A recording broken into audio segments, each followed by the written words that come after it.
iniciando com mais um Café com a Ursa, hoje com a presença Cristiano Lira, gestor do cemitério de Maceió, CPI. Bom dia, boa tarde a todos os nossos telespectadores do canal Café com a Ursa. É um prazer estar aqui de volta, né? E hoje para uma resenha fantasmagórica aqui, né? O gerente, o diretor de todo o cemitério aqui da nossa capital vai contar algumas situações, algumas resenhas aqui. É com você, Aldrin.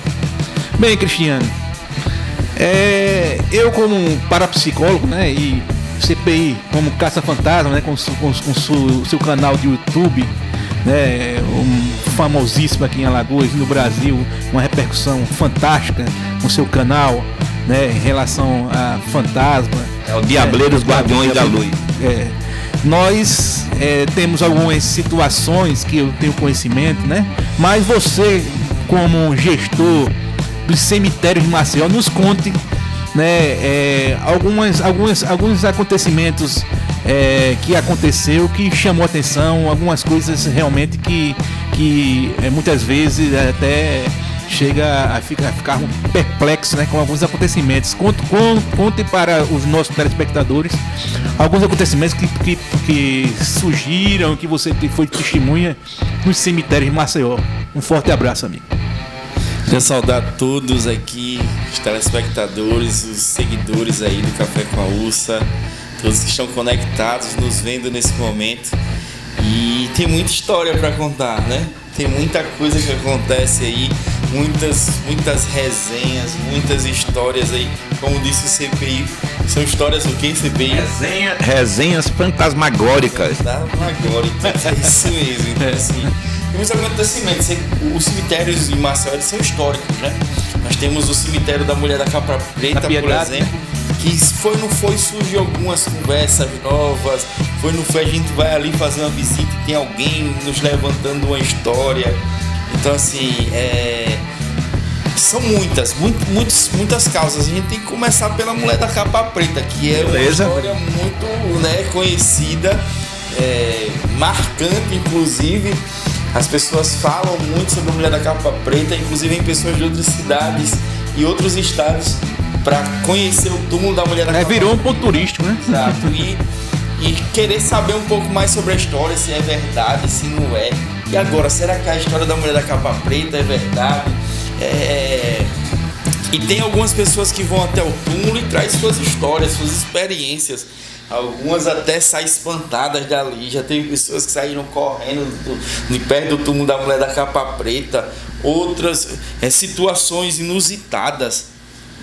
Há um tempo atrás, um cidadão, inclusive, estava, me perdoe, mas estava fazendo amor com a pedra lateral ao túmulo da Mulher da Capa Preta. Eita, preula! Então, assim, avestruz! A nossa equipe teve que ir lá e atrapalhar o ato, né, que o rapaz estava querendo consumar com uma pedra. Ave Maria, isso é louco! Então, assim, são muitas causas ao redor dos cemitérios que a gente tem coisas que acontecem no cemitério que ninguém acredita. Ô Cristiano, bem rapidinho.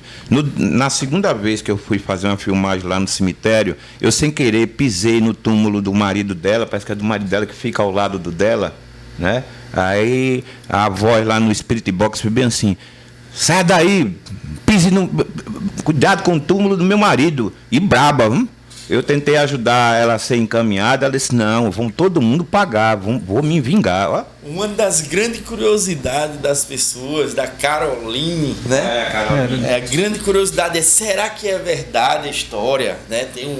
Porque tem o existe um registro mito, sobre, né, da Mulher da Capa Mas existe um Preta. registro realmente lá no cemitério sobre... Nós temos o registro das pessoas que são responsáveis por aquele túmulo. Inclusive há uma conversação com a pessoa que hoje é responsável, que é filha da Caroline, a famosa Mulher da Capa Preta. E assim, ela nos conta um relato diferente. Ela disse que a mãe era apaixonada pela história da Mulher da Capa Preta. E que essa história da Mulher da Capa Preta surgiu em Pernambuco, segundo ela, inicialmente. E a mãe era apaixonada ao ponto de dizer: olha, quando eu morrer, eu quero que me coloquem no túmulo, que construam um túmulo com uma capa preta, que seja colocado uma capa preta ali sobre o meu túmulo, e que seja contada a história da Caroline para as pessoas. Eu vou ser a mulher da capa preta a partir do momento que eu morrer. É o que doideira. Porque, Cristiano, olha, existe um registro histórico que a Caroline nasceu em São Miguel dos Campos, família abastada, casada com um médico, um primo dela, né? E ela morreu adoentada, morreu uma doença grave, aí morreu ela, depois morreu o marido, né? E ela veio quando morar em Maceió, ela morava ali naquelas proximidades do cemitério, que era o bairro nobre daquela época, Isso. né? A filha hoje, inclusive, reside em Marechal Deodoro, mas está sempre em alguns momentos indo lá até o cemitério da Piedade. Não é uma das pessoas que abandonaram. Em momentos ou outros ela aparece lá no cemitério da Piedade e ela defende essa história. Se é a verdade, até hoje a gente não sabe. Ela queira preservar a memória da mãe. A memória da mãe, né, Rodinha? Não tem como pensar agora que o mito da mulher da capa preta, o conto, ele é muito forte, ele é muito conhecido e vem perdurando aí por anos, né? Isso. Ele vem perdurando por anos. Então tem muitas situações. Tem pessoas que chegam no cemitério, primeira coisa que perguntam é onde é o túmulo da mulher da capa preta. As pessoas às vezes vão para outro sepultamento, mas querem saber onde é o túmulo da mulher da capa preta. E antigamente tinha uma conversa, quando era garoto, que eu nasci em Maceió, meus primeiros 6 anos eu vivi em Pilar, e logo após vim voltar a morar ali na Ponta Grossa, Prado, ali. E quando eu era criança, eu não sei se você lembra, que existia a história da pelada. Tu lembra essa história da pelada?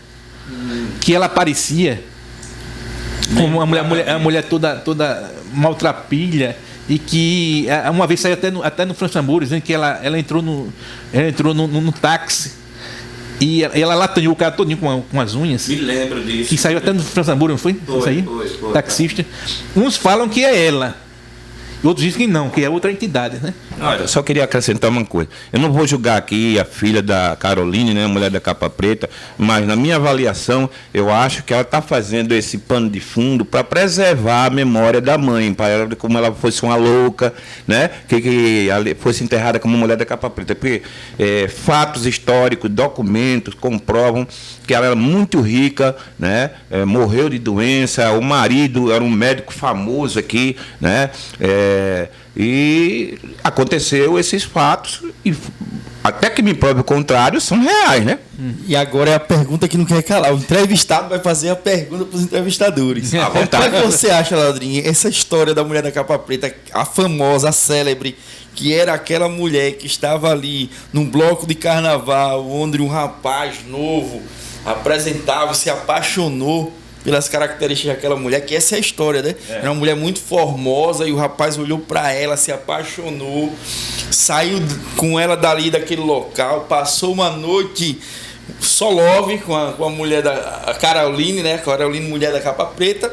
No dia seguinte, foi levá-la até a sua casa e ela tinha esquecido dentro do carro dele a capa preta, né? Isso que os relatos dizem isso. Verdade. E aí ele, quando foi lá depois devolver aquela capa preta, que foi procurar ela novamente naquele endereço onde ela deixou, a mãe relatou que não, a Caroline tinha morrido há muito tempo. Ele disse, não, a Caroline não morreu não, que ela deixou no meu carro.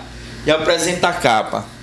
E aí a mãe diz, não, vou lhe levar, a Caroline morreu, e leva ele até o túmulo lá no cemitério da Piedade, é o que a história diz. E quando ele chega lá no túmulo, tá a capa que estava no carro dele sobre o túmulo, né? E ali ele fica espantado com aquilo que ele viu e sai ali meio que enlouquecido, porque ele vê uma história de conto de fadas transformar agora em uma história de terror, né? Uma história de terror. O que é que você acha, lá desse? Olha, na minha infância eu já escutei outra história, né? Era o seguinte: diz que estava numa festa, num baile. Olha, né? Um baile, mais uma. Não é? E ele passou, esse senhor, passou a noite toda dançando com a Caroline, né? Dançando, e foi deixar ela em casa e deixou a capa dele, porque estava chovendo, deixou a capa com ela. E marcou para no outro dia buscar a capa. Já é outra versão. É outra versão, né? Aí disse que quando ele chegou lá, perguntando sobre Caroline, veio buscar a capa, disse que não, que a filha tinha morrido há 10 anos. Aí disse, não, vamos lá no cemitério. Quando chegou no cemitério, dizem, né, essa versão que eu escutei, que a capa estava sobre o túmulo e ele ficou tão estupefado que deu um ataque cardíaco e morreu na mesma hora. Misericórdia. Essa ainda é mais forte, essa história. A capa era dele, não era da mulher da capa preta, e ele morreu também lá no... Teve um ataque cardíaco na hora quando viu a capa. E aí, Fernando CPI, agora é sua hora. Olha, para o espírito se materializar, ele precisa de muita concentração, condensação de energia, né? E de ectoplasma. Pode acontecer, sim. É raridade, é um caso, vamos dizer, um caso em 1 milhão, meio milhão. Mas acontece fatos que o espírito se materializa, conversa. Você pensa que está conversando com uma pessoa viva, mas está conversando com uma pessoa que já morreu. Eu acho que o fato aconteceu, né? Mas só que a cultura popular, né? Como tu botou uma pimentinha aqui, fantasiou mais um pouco. Acrescentou ali para incrementar. Isso, o fato aconteceu, ela existiu, nasceu em São Miguel dos Campos, né? Casou com um primo, um médico abastado. Eu estudei muito sobre esse assunto quando eu fui lá no cemitério. E veio a falecer, né? Depois o marido faleceu, né? Eu acredito que é um fato real. Só que o povo é fogo. O povo também invente, mas não aumente, né? A turma, como diz Leão Lobo, aumenta, mas não inventa, né? Então, assim, faz até o desafio aí pra filha da mulher da capa preta. Quem sabe, se quiser um dia vir dar a sua versão aqui, seria interessante. Interessante, né? Incrementar ainda mais essa história e botar mais aí. Eu tenho certeza que isso vai gerar audiência. A turma vai querer saber e ficar curiosa. Ela está convidada, com todo o respeito que temos a família da Caroline. Com todo respeito, consideração, nunca afrontamos essa história. Mas no dia, né? Não sei o nome dela, né? Mas no dia que se ela chegar a ver esse vídeo, quiser vir entrar em contato com o Cristiano, e pode vir aqui marcar e vir dar entrevista e falar o seu lado da história sobre esse assunto. E aí, outro fato inusitado que você tem conhecimento, tem algum outro fato inusitado? Tem um que a gente contou aqui, né? Esse foi meio que fantasia. A gente até contou na entrevista anterior, que foi o motorista de aplicativo que se assustou ali com uma pessoa. Mas nós temos um guarda em um dos nossos cemitérios aqui da capital, que eu não vou revelar o nome, que aí esse guarda, ele me relatando ali, que primeiro dia do trabalho dele, ele começou a ouvir, quando estava já tarde da noite, alguns passos, né? Alguns passos ali. Peraí, ele ficou esperto que ele estava ali para resguardar o local. Mas mesmo assim, com medo. Ele disse, Cristiano, vou dizer a verdade para você, eu estava com medo. Porque eu digo, não, se for gente viva, para mim tudo bem, não tem problema. Estou aqui pronto para isso, mas se for gente morta, eu estou pronto para correr aqui. Então, assim, ele me relatando e é inusitado. Eu começo a rir quando porque eles contam de forma cômica ali. Eles, Cristiano, eu vi alguns passos ali no primeiro dia de trabalho. Na segundo dia de trabalho, que foi, eu folguei 2 dias, né? Trabalhei 24 horas, folguei 2 dias. Quando eu voltei, já estava escutando agora vozes, escutando algumas vozes ali, algumas pessoas conversando. Digo, oxe, que é isso? Aí levantei, saí, arrodeei, fui pro canto, pro outro, me escondi para ver se via alguém, não via ninguém. Depois de algumas semanas, eu estava ouvindo passos, vozes e pessoas chorando. Eu digo, pronto. Meu Deus. Até brinquei com ele, eu digo, ó, é o último estágio. Quando você escuta passo, é um aviso. Segundo, quando você escuta a voz, ele já está dizendo que estou chegando mais perto.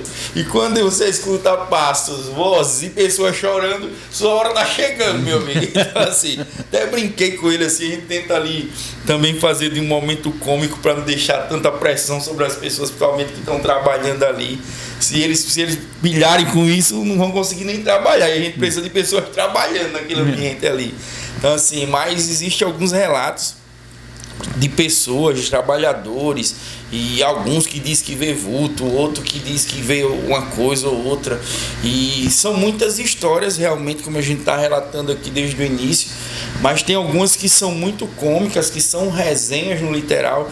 Eu lembro que recentemente, eu gosto, eu acho que a gente já leva a vida a sério demais. Se a gente não brincar, se a gente não sorrir, a gente termina infartando, porque é tanto problema no mundo aqui que a gente infarta.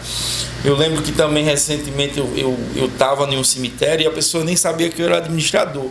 E começou a chover, e a pessoa ia passando na porta do cemitério. Eu posso entrar aqui? Eu digo, pode, tem ali, se abrigue ali, porque não tinha abrigo na parte de fora, e ela entrou para se abrigar no cemitério. E aí ela começou a brincar ali, descontraída, falando descontraída. Rapaz, ainda bem que tem um cemitério. Não era o lugar que eu queria vir não para me abrigar da chuva, mas ainda bem que o cemitério está aqui e tal. E ela começou a falar agora um pouco sobre a vida dela. Eu moro não sei aonde e tal. Eu digo, vou brincar com ela. Ela me deu abertura, vou brincar com ela. Ela tá brincando comigo, vou brincar com ela. Ela disse, você mora por aqui mesmo? Eu disse, não, moro aqui. Ela disse, aqui onde? Eu digo, aqui no cemitério. Ela disse, como assim? Aqui no cemitério se é. Ela disse, não, rapaz, tô dizendo a sua casa. É onde? Eu digo, olha, quando eu era vivo, eu morava lá no Canaã. Brincando, quando eu era vivo, eu morava lá no Canaã. Rapaz, essa mulher começou a se benzer. E mudou a face dela, ficou branca. E começou a se benzer. Aí, seu moço, diga que o senhor tá brincando, moço.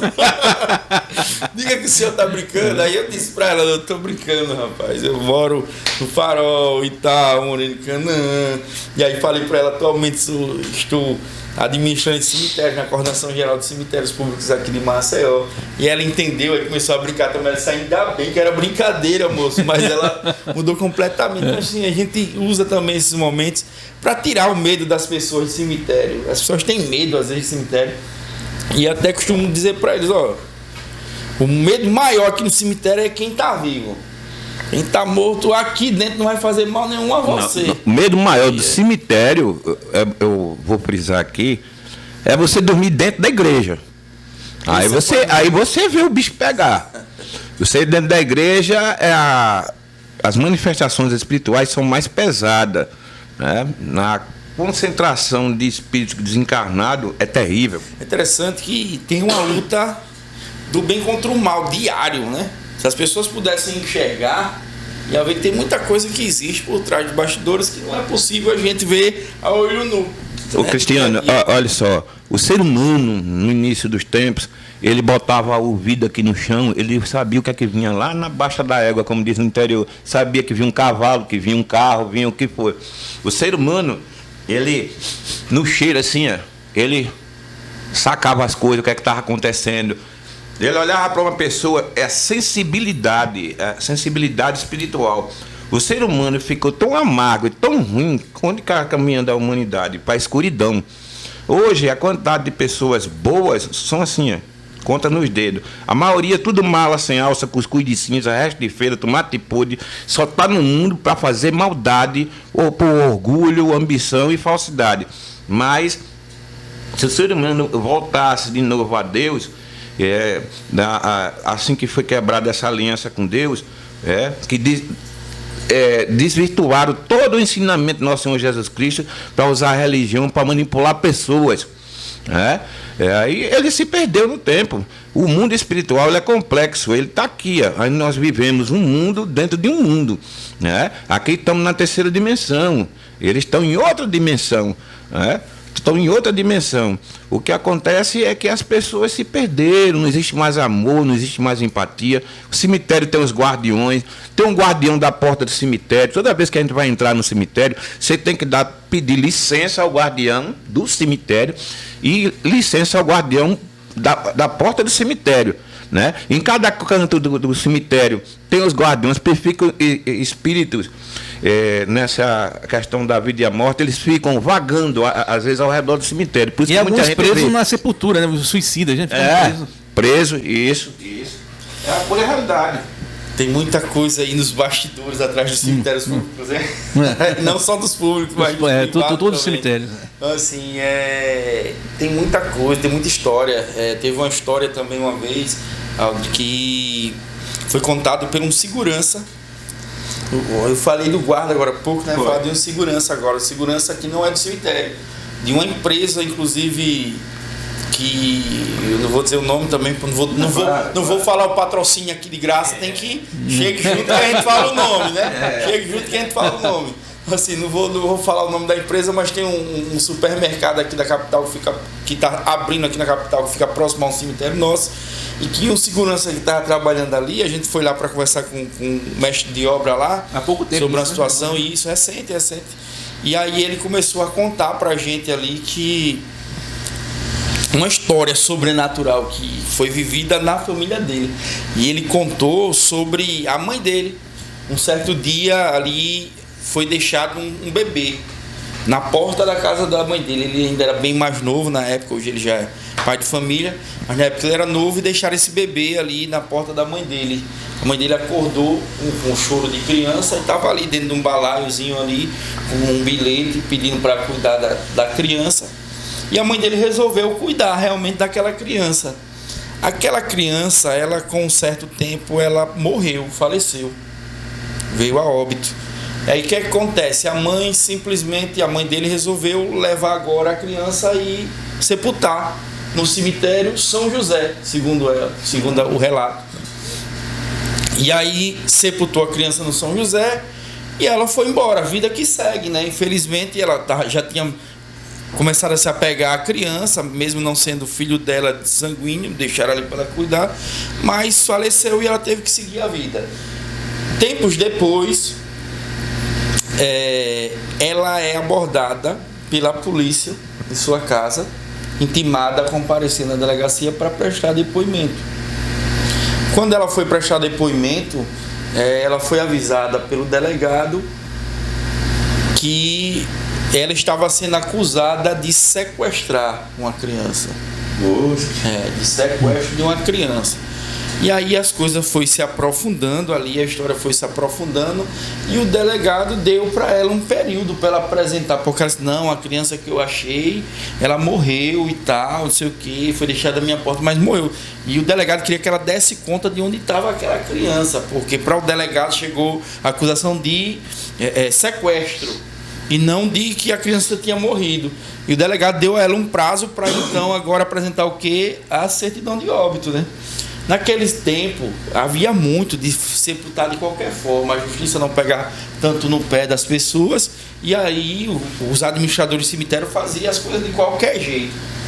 E aí sepultaram aquela criança no São José, segundo o relato dele, né? Sepultaram aquela criança no São José, aquele bebê, e eles voltaram lá no cemitério para poder conseguir alguma prova, algum documento, porque tinha algum documento ali de que sepultaram a criança. Mesmo não tendo a certidão de óbito, teve algum documento que foi gerado no cemitério para ser feito sepultamento. E começaram a procurar, e reprocuraram e nada. E a mulher já desesperada, porque tinha chegado já o prazo final dela apresentar a certidão ou ia presa. Na verdade, só se você não apresentar, você vai ser presa por sequestro. É assim que nada.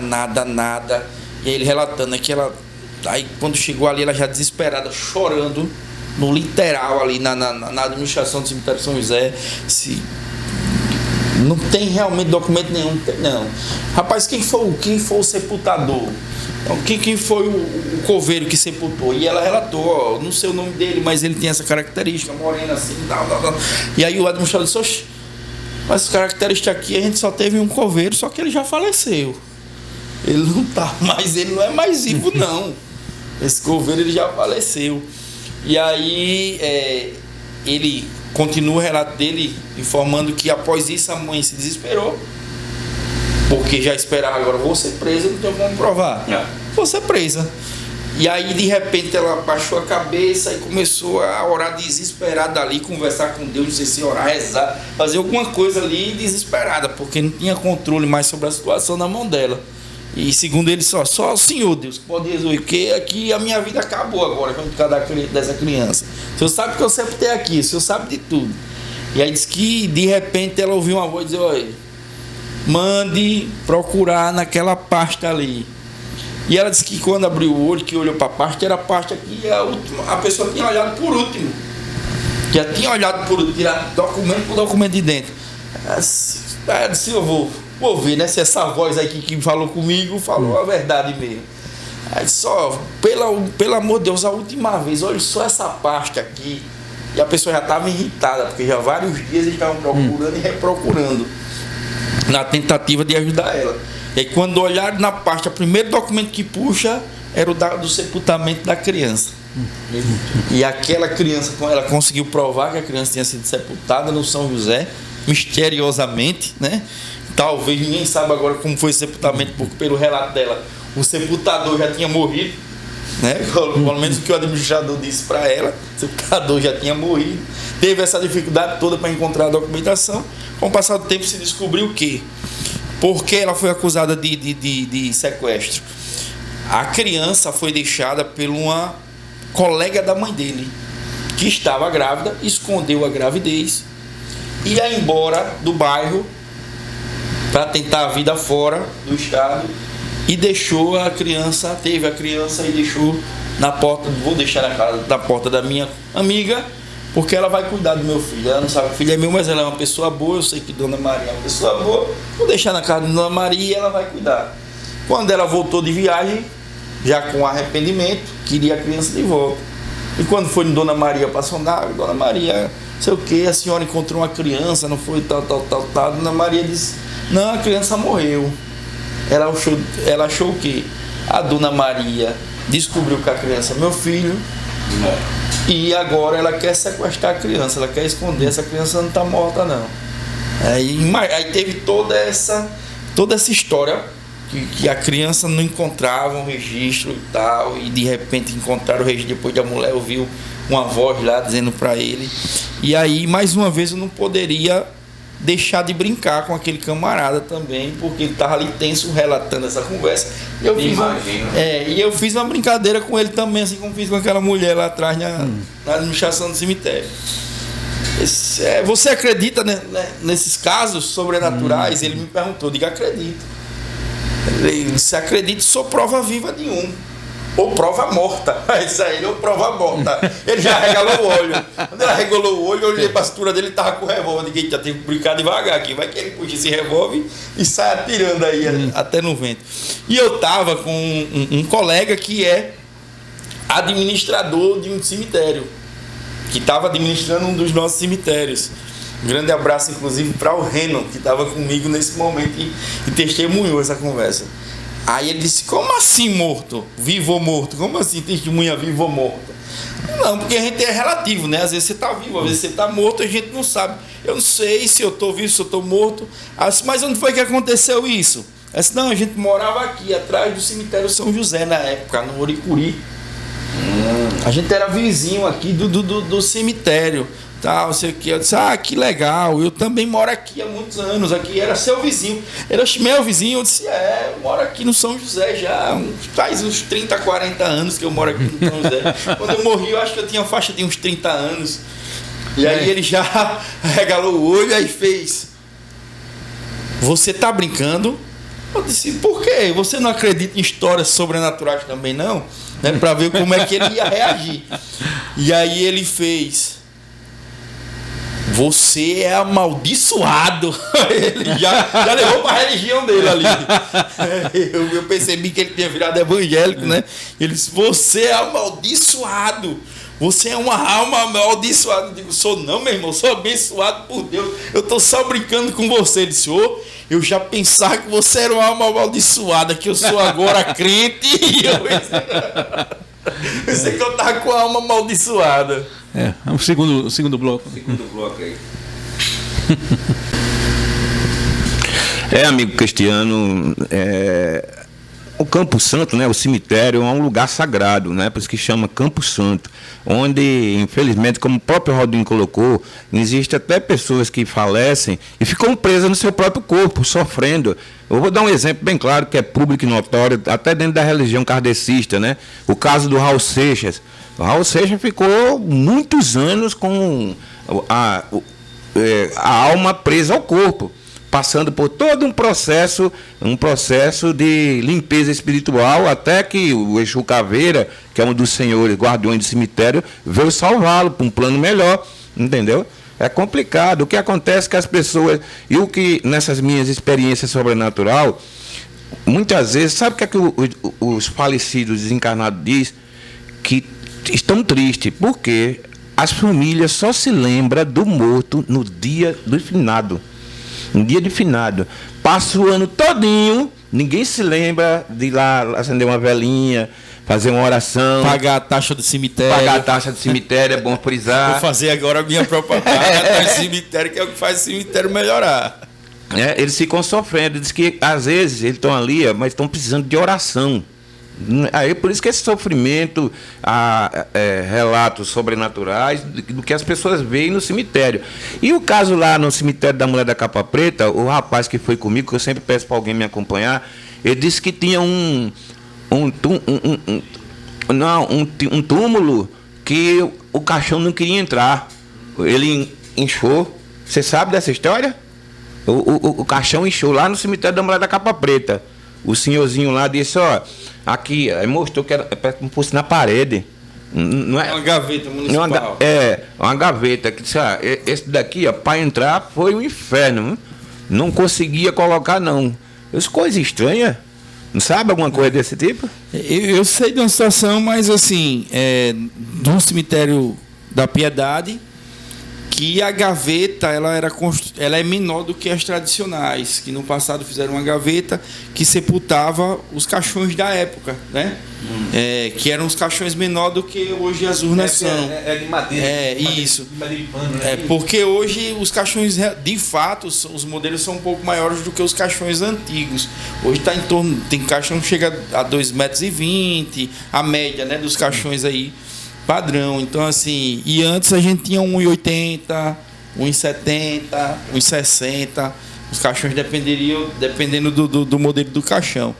E aí, no Piedade, eu estava na administração, lá na SUDES, quando recebi uma ligação para tentar ver o que poderia ser feito, porque tinha um rapaz que tinha lá uma gaveta municipal que estava utilizando, e que estava tentando fazer o sepultamento, mas não conseguia de forma nenhuma, que o caixão não entrava, o caixão não entrava, o caixão não entrava. E aí a gente foi lá, mediu o caixão e mediu a gaveta. E realmente não tinha condições nenhuma de entrar aquele caixão. E eles já tinham tentado sepultar um outro caixão naquela mesma gaveta, também não entrou. Aí de fato não ia conseguir, né? Se o local de armazenamento é menor do que o que você quer armazenar, é impossível você conseguir colocar. Eu lembro dessa situação. Possivelmente, essa que você está relatando seja uma outra. Já aconteceu uma vez um sepultamento realmente lá na Piedade, foi preciso serrar o lado do caixão, assim. Serrar um pedaço. Misericórdia. Isso a gente não faz mais hoje, não. Não faz mais, não. A gente vai para outra gaveta, constrói uma gaveta maior, mas serrar o caixão. E o cemitério da Mulher da Capa Preta, nas 2 vezes que eu fui, tem um novo personagem ali, a Chorona. Tem um espírito que chora muito ali do lado da igreja, não tem uma pracinha assim, né? Que nem uma pracinha. Naquela área ali, só choro. Não tinha ninguém, só choro, choramingando. Quer dizer que agora é a lenda da Chorona. Não, tem. Vamos a lenda da Chorona aí, que a gente precisa fazer daquele local turístico. Tudo que for para divulgar, e se tem a Chorona lá, vamos divulgar a Chorona aí. Ela chorava muito, né? Eu até, porque quando eu estou nesses cantos, a minha filha, antes de ter neném, ia com a gente, né? Eu faço questão, sabe, que não falar nada, sabe? Porque as pessoas são medrosas. As pessoas têm medo. Tem gente que tem medo de assistir um vídeo de sobrenatural, assim, numa investigação, pensando que o espírito vai sair lá do vídeo e vai prejudicar o caba ou a moça, entendeu? Aí eu fico calado. Eu vejo coisa do Arco da Velha, fica aqui, olhando, beleza. Nesse último mesmo, que eu fui lá, o cemitério dos indigentes, o negócio me atacou. Não é, o esquema, né, Rodrigo? O esquema lá, a coisa tentou me derrubar. Eu andando lá, daqui a pouco tentou me derrubar. Eu fui rezar o Pai Nosso, já quase perto do final do Pai Nosso. Eu passar a rasteira. Rodrigo e Cristiano e vocês, telespectadores. Eu fui, Rodrigo, termina aí. Daqui a pouco, quando a gente vai caminhando lá pro lado dos indigentes, né? O lugar que tem as cruzinhas. Aí a voz disse: eu vou te pegar. Eu disse: está repreendido em nome de Deus. Pode vir. O sangue de Jesus Cristo tem poder. Não tenho medo. Tenho medo, como você frisou bem, medo dos vivos. Ou dos vivos. Olha, Os vivos é que nos metem medo com as suas mentiras, suas ambições, suas vaidades, egoísmo, tá batendo no seu ombro dizendo que é seu amigo e puxar seu tapete. Esse eu tenho medo. E tá, às vezes, no nosso redor e a gente nem percebe, com um sorriso de crocodilo, aquele sorriso de crocodilo, apertando a mão como se tivesse com nojo. E esse eu tenho medo, mais dos espíritos. Então já pode ir no cemitério, fazer a sua visita tranquilo, que não tem medo não, viu? Precisa ter medo não. Os mortos lá não vão fazer nada contra você. Os vivos que faz mal, a gente está tentando afastar do cemitério tudinho. Não quer ninguém desse jeito. Você tocou num assunto aqui, eu tava observando aqui. Eu sou muito observador, eu estava escutando. E você disse que ele foi levado para um lugar melhor. As pessoas têm costume, né? Existe esse dito popular. Fulano tá em um lugar melhor, foi para um lugar melhor. Geralmente quando as pessoas vêm a óbito, né? Fulano foi para um lugar melhor, fulano foi para um lugar melhor. Mas não é assim que a banda toca, não. Eu ia dizer agora aqui, ó, esse lugar melhor eu não queria ir não, irmão. Diz que aqui tá ruim, né? Esse mundo tá ruim. Tá muito bom não, mas eu não queria ir para um lugar melhor nem tão cedo. Cristiano, telespectadores aqui do nosso programa Café com a Úlcera. Todos nós, seres humanos, teremos que passar pelo umbral. Passar pela essa prova de fogo. Umbral tem a crosta terrestre, umbral, e tem um purgatório e o abismo. São lugares que você fica... A sua maldade, o mal que você fez a alguém, isso é repetido como se fosse 24 horas. Todo mal que você faz a alguém é um looping temporal. Você fica passando por aquela mesma situação, para você se espiar dos seus pecados. Não é assim. Esconde vida ainda? Esconde vida? Não, você já está morto. Você vai passar aquela situação. É que nem um círculo. Pronto, o espírito de André Luiz mesmo passou, foi 8 anos no umbral. 8 anos no umbral. O que é que Jesus Cristo quer? Que a gente se arrependa. Você pode ser o cão do segundo livro, o cão chupando manga. Mas a partir do momento, Cristiano, que você olha assim, dobra seu joelho. Você precisa estar na igreja não, que a igreja somos nós. Você dobra seu joelho, levanta sua cabeça olhando para cima, reza e diz: meu Deus, meu Senhor Jesus Cristo Todo-Poderoso, me arrependo de tudo que é de errado que eu fiz ou passei na minha vida. Entrego a você minha alma. Estou aqui a serviço do bem, da espiritualidade. Eu quero, a partir de hoje, ser uma pessoa melhor. Todos nós temos que fazer uma coisa chamada reforma íntima. Não tem aquela música do Fernando Mendes? O que adianta ir para a igreja e fazer tudo errado? O que adianta ir para a igreja? Não é isso, Aldinho? O caba, só para concluir, o caba vai para a igreja, está dando telefone para amante, está fazendo esquema de corrupção, graninha, usando um lugar para seu benefício próprio e para maldade. Tal vida, tal morte, né? Tudo bem que nós fizemos aqui serve como um passaporte para as coisas boas no outro lado da vida, né? E todo mal que nós fazemos aqui, iremos construir a nossa desventura no mundo, no lado espiritual. Como fosse peso e contrapeso. O que ele quer dizer assim, que todo bem que você faz conta para você. Que às vezes está aqui, a vida, Raulino, só para você voltar, a vida está aqui, já querendo, você fez tanta coisa errada e nunca fez uma reforma íntima, não se arrependeu, a vida até aqui está esperando para dar o bote e te derrubar, levar. Mas a partir do momento que houve um arrependimento sincero, vindo do coração, você se entregou realmente a nosso Senhor Jesus Cristo, que muitos dizem que nunca existiu, é uma figura de retórica, né? São um bando de loucos, eu mando que vão estudar, né? Vão estudar. O que acontece? Você se voltou para Cristo, para a espiritualidade do bem, tudo muda. A morte olha assim para você, irmão, fica aí, daqui a um bom tempo aí, você não vai nem me imaginar eu vim aqui. Aí você está velhinho aqui, ou já no fim do caminho, bem, ele leva. É uma questão que eu, quando fui superintendente de juventude no governo, em um seminário no presídio Baldomero Cavalcante, eu coloquei para os jovens presos, né, que eram jovens de 29 a 18 anos lá, que estavam presos lá no Baldomero Cavalcante, de que Deus é infinitivamente misericordioso, que essa história de inferno não existe. no momento que você se arrepende, que você faz uma transformação íntima, Deus nos dá oportunidade, novas oportunidades. Senão, eu seria melhor do que Deus. Se eu sou capaz de perdoar as pessoas e Deus não é capaz de não nos perdoar, então eu sou melhor que Deus. E aí eu vou até complementar aqui. O inferno até existe. Mas somos nós que fazemos. Mas o inferno não é a sepultura. Quando a gente vai ali, quando a gente morre, que vai para a sepultura, a gente já está passando pelo inferno da vida. Quando a gente vai, eu estou falando agora sobre dicionário, né? Quando a gente vai estudar sobre inferno é sepultura. No dicionário grego o inferno é sepultura, não é aquele inferno imaginário das pessoas, que as pessoas vão ficar queimando eternamente. Não existe um Deus vingativo. Deus não é vingativo. Exato. É a mesma coisa quando se fala em dízimo. Só para as pessoas terem entendimento.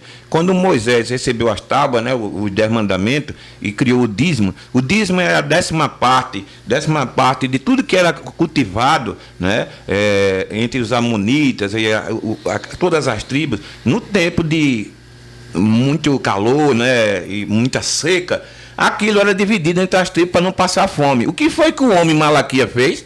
Por isso que eu digo que o ser humano desvirtuou os ensinamentos de Cristo. Não, quero din-din.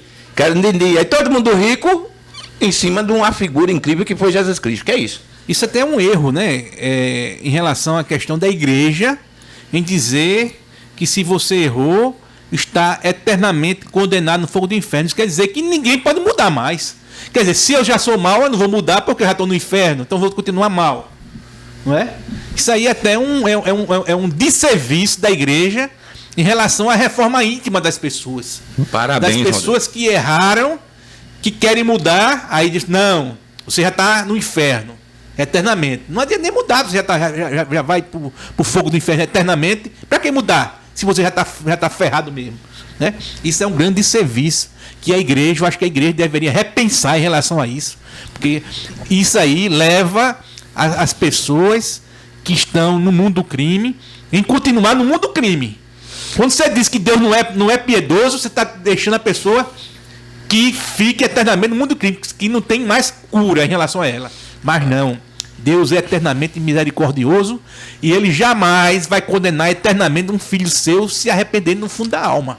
Né? E nós temos, com a nossa visão filosófica de vidas sucessivas, que através da carne, da vida, de vidas e vidas e vidas, nós iremos resgatar tudo aquilo, todo o mal que nós fizemos. Mas ninguém é eternamente mal. Então você que fez algum mal, você que matou, você que roubou, você que está me escutando agora, que matou, acha que não tem mais jeito? Tem jeito, basta se arrepender profundamente, no fundo da alma, que Deus é infinitivamente misericordioso. Ele está pronto para lhe perdoar no momento que você se reformar e transformar em uma boa pessoa. Antes de passar a palavra para o nosso convidado Cristiano, eu quero bem rapidinho assim. Olha, a igreja é a criação do homem. Jesus Cristo não fundou nada de igreja aqui na terra. Ele só plantou o amor, só fazer o bem sem olhar a quem, você estender a mão para o seu semelhante. Mas Constantino, o Mala, o imperador de Roma, o Mala, quando viu nisso aí, uma oportunidade que ele vinha de um genocídio, na época, eu não estou lembrado o nome dessa guerra, ele foi para uma guerra que matou quase 1 milhão de pessoas. Aí voltou, veio com um papo de atraso que viu a cruz no céu, não sei o quê, botou no escudo dele. Ele uniu o cristianismo com a religião pagã. Aí o que acontece? A igreja, e para ser bem rápido, a igreja faz o que ao longo dos tempos? A igreja é a maior responsável para as maiores carnificinas da história do mundo. Tudo que a gente está comentando aqui está dentro do assunto sobrenatural também. Existem almas que sofrem até hoje. Você estava prestes de morrer, você tinha dinheiro. Olha aí, nego velho. Indulgências. Você vai receber uma indulgência da igreja, agora passa aqui tua fazenda, teu castelo, tudo isso da igreja. É tanto que o Banco do Vaticano é um banco mais rico do mundo. Aí, para concluir, sem caridade não há salvação. Morrer, não existe morte. Nós temos uma passagem, é como você abrir uma porta, a vida continua. Quando as pessoas aprenderem o dom da vida, de fazer o bem sem olhar quem, de procurar ser a mudança na vida das pessoas, ninguém, para passar a palavra para você, irmão, Ninguém nasce perfeito, somos seres imperfeitos, somos divinos, mas imperfeitos. O que acontece? Erramos, né? Nascemos, crescemos, erramos, mas um dia você tem que mudar. Você vai ficar sempre no mesmo disco cometendo as mesmas asneiras, mesmas porcarias. Não, você tem que mudar. Isso se chama evolução espiritual, Cristiano. É isso, vamos voltar aqui. A gente já falou de tudo um pouco, né? De cemitério, de tudo está relacionado, religião, sempre vai estar relacionado. Vai ter pessoas concordando, vai ter pessoas discordando. Isso é verdade. Mas assim, o bom é que as pessoas são seres pensantes e vai discordar da gente em algum momento mesmo. Não tem para onde correr, não tem demagogia, você querer que todos pensem igual. Não existe uma regra absoluta, né? Não existe uma regra.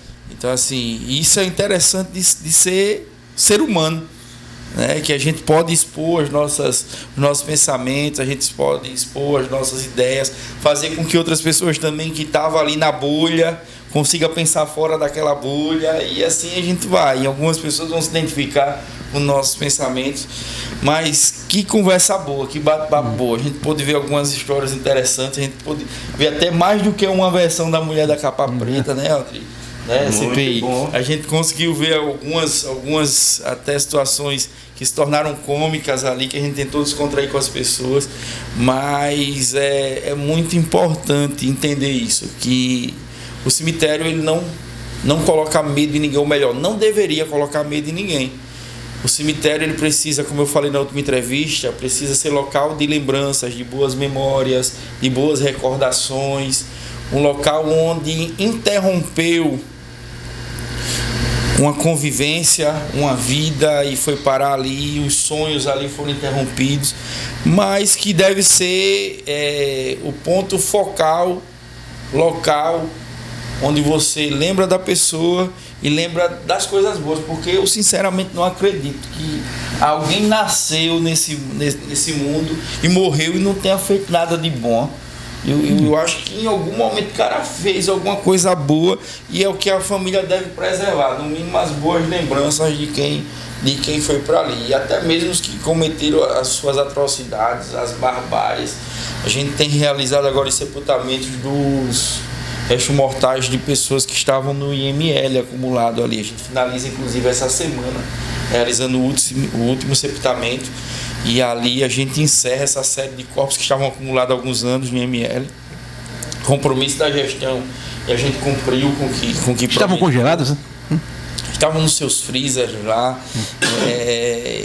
desumano inclusive. Desumano. Terrível isso. Acumularam, a gente já tem até inclusive uma tratativa com o diretor do IML para que isso não aconteça mais. Encontrou um corpo aí, fez a coleta de material genético, a família não apareceu, não reclamou, não teve jeito, não acumula esses corpos já colheu o material que é suficiente para uma futura identificação, manda para o sepultamento.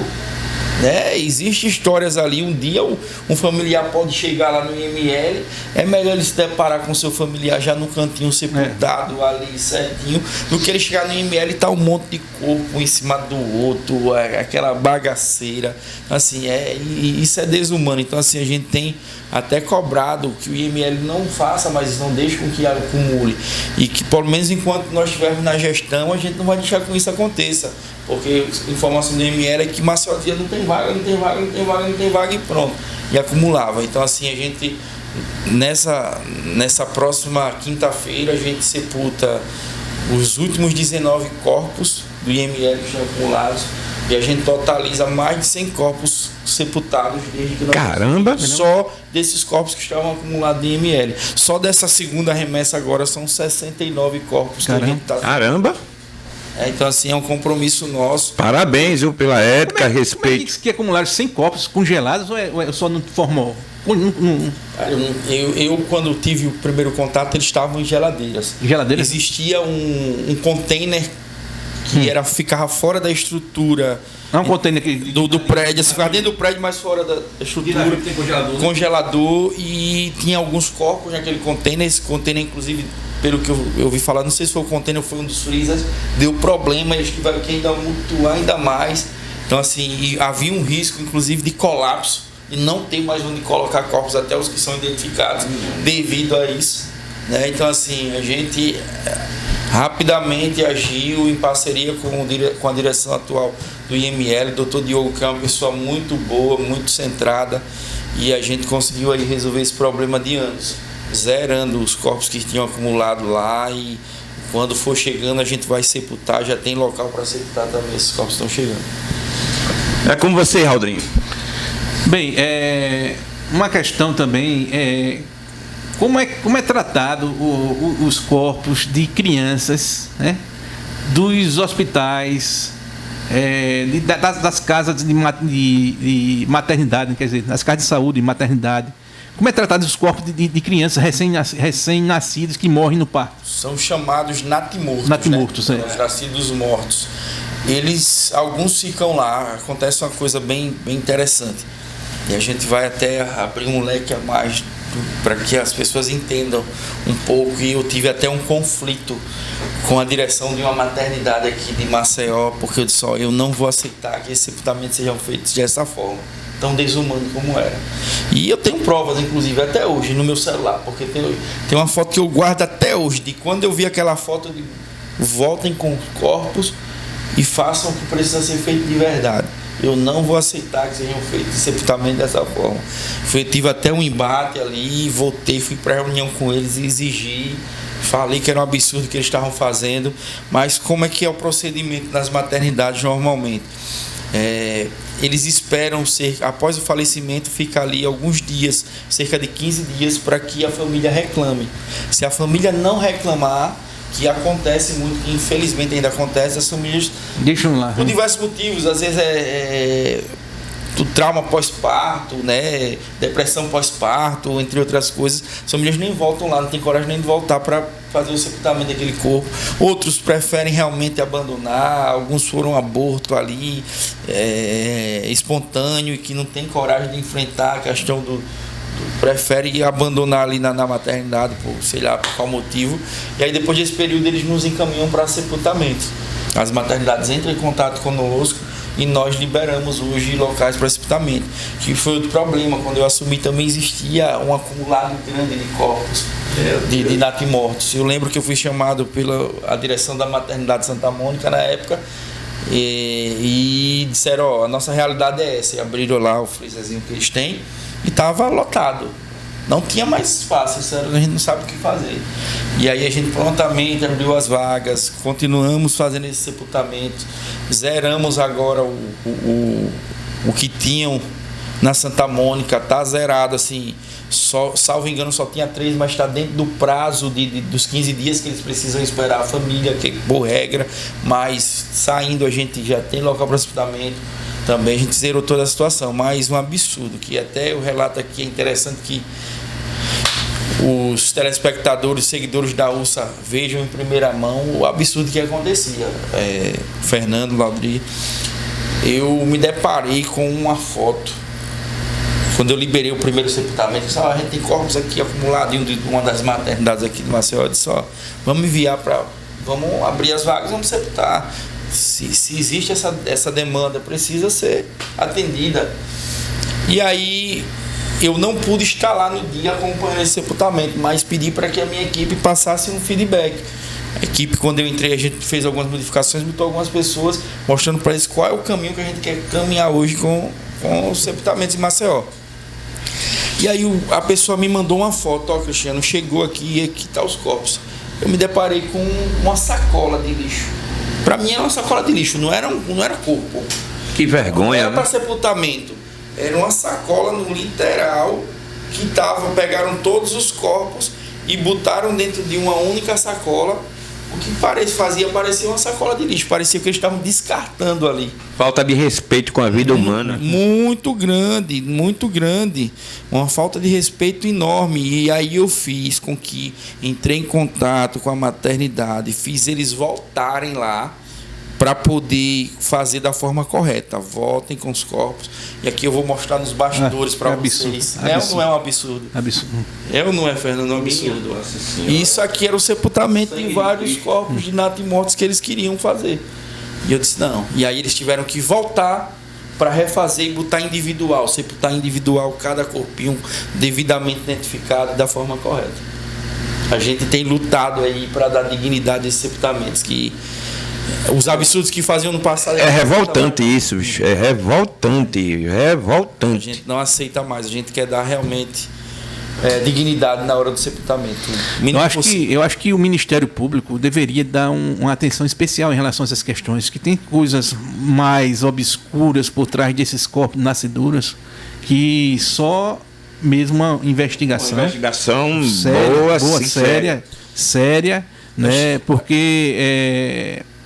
Eu tive uma experiência que não foi boa, né, em relação a essa questão, que eu não posso nem falar detalhes, porque na época foi um rebuliço aqui local, que eu tive que se mover de uma forma, porque eu acho que o Ministério Público, né, deve sempre ter um monitoramento em relação a esse corpo dessas crianças nascedoras, porque pode existir esquemas de aborto.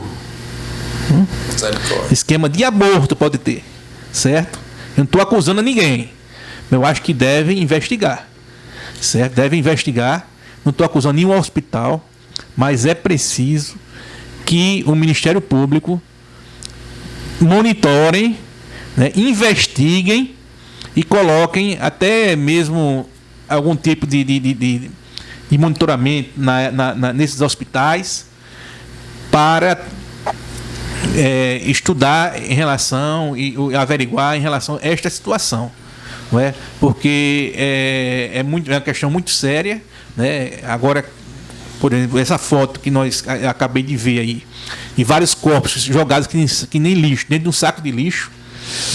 Isso vindo de uma maternidade do nosso estado, de administração do nosso estado.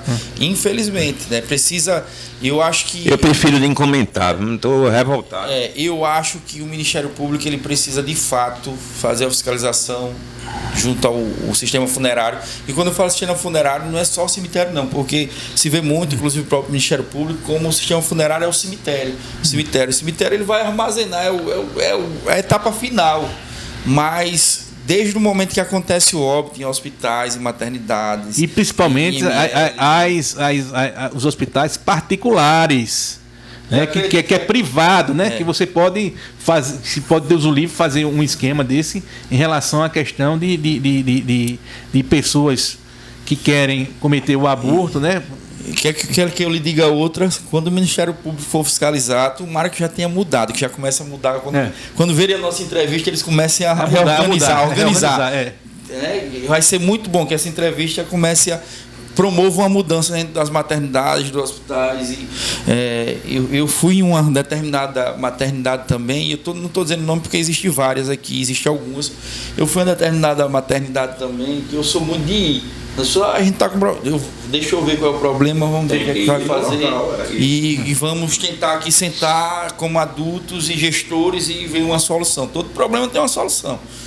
E aí eu fui em uma determinada, e o local de armazenamento dos natimortos era um freezer vertical.